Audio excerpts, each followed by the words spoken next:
بسم اللہ الرحمن الرحیم۔ حضرت موسیٰ علیہ السلام اللہ رب العزت کے جلیل اور قدر پیغمبر تھے۔ آپ علیہ السلام کو اللہ رب العزت سے ہم کلام ہونے کا شرف بھی حاصل تھا۔ ایک مرتبہ حضرت موسیٰ علیہ السلام جب کوہ طور پر اللہ رب العزت سے ہم کلام ہوئے تو انہوں نے اللہ تبارک و تعالی سے پوچھا کہ اے پروردگار، جنت میں میرا ہمسایہ کون ہوگا؟ تو اللہ رب العزت نے فرمایا کہ فلاں شہر کا قصاب جنت میں تمہارا ہمسایہ ہوگا۔ اس پر حضرت موسیٰ علیہ السلام کو یہ سن کر بڑا تجسس ہوا کہ وہ قصاب آخر ایسا کون سا عمل کرتا ہے جس سے اس قصاب کو اتنا بڑا رتبہ حاصل ہوا۔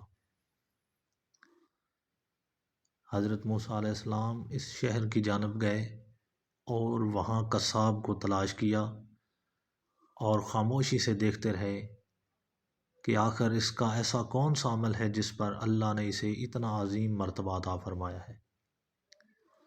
دن بھر اس قصاب نے معمول کے مطابق گوشت فروخت کیا، لیکن ایک گوشت کا ٹکڑا الگ رکھا، پھر اس ٹکڑے کو تھیلے میں ڈال کر گھر کی جانب چلا۔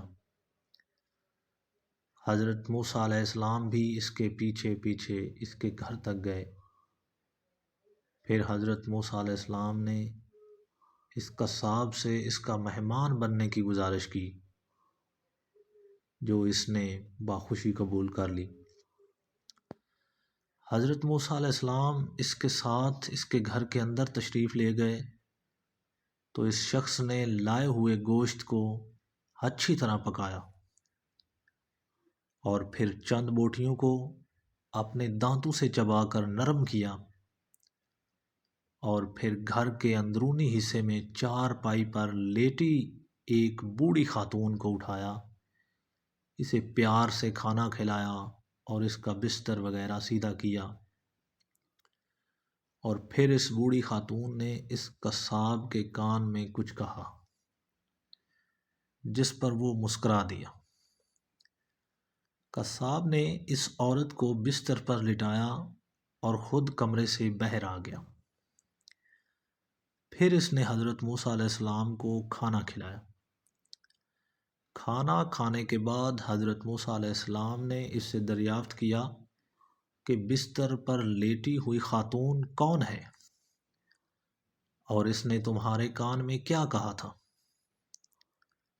جس پر اس قصاب نے بتایا کہ وہ میری والدہ ہے، وہ بے حد سادہ عورت ہے، میں جب بھی ان کی خدمت کرتا ہوں اور ان کو کھانا کھلاتا ہوں تو وہ مجھے یہی دعا دیتی ہے کہ اے اللہ، میرے بیٹے کو جنت میں موسیٰ کا ہمسایہ بنانا، جس پر میں مسکرا دیتا ہوں کہ کہاں میں ایک معمولی سا قصاب اور کہاں اللہ رب العزت کے برگزیدہ نبی۔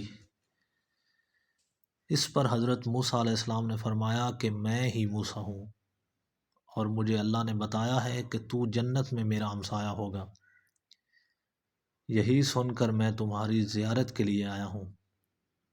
اللہ رب العزت سے دعا ہے کہ ہمیں بھی اپنے والدین کی خدمت کرنے کی توفیق دے اور ان کی دعائیں ہمارے حق میں قبول فرمائے، آمین یا رب العالمین۔